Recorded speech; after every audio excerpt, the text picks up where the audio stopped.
As we continue to take steps to reopen the country, most agree that we need to base them on sound science. But as medical reporter Liz Bonus discovered, that is ever changing. From small businesses to elective surgeries, when it comes to reopening the country.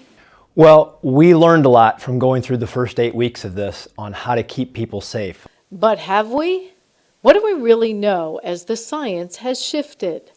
When it comes to medicine, Katy Talento, who served as a special assistant to President Trump for health policy, says, I think that any politician or any person is going to be desperately seeking to err on the side of immediate life-saving.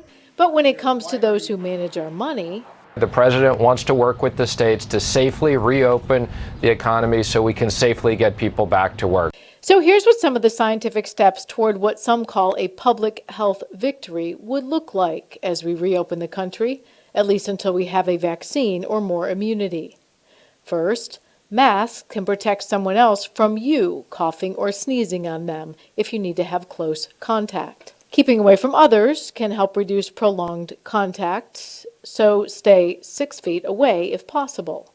And testing, even if you have no symptoms, should be considered. I think it gives us an idea of how far the disease is spread. A lot of us think that testing is kind of important as we reopen the country. Your thoughts on that? It'll be very interesting as we test more and more patients to understand the prevalence of disease and get a feel for what the incidence is out in the community.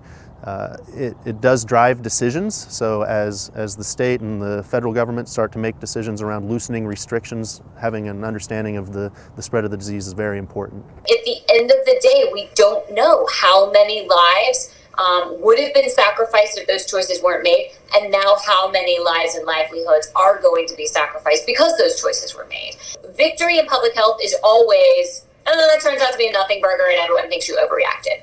That's what victory looks like, and it's really hard to prove that, that was a victory. I'm medical reporter Liz Bonus reporting.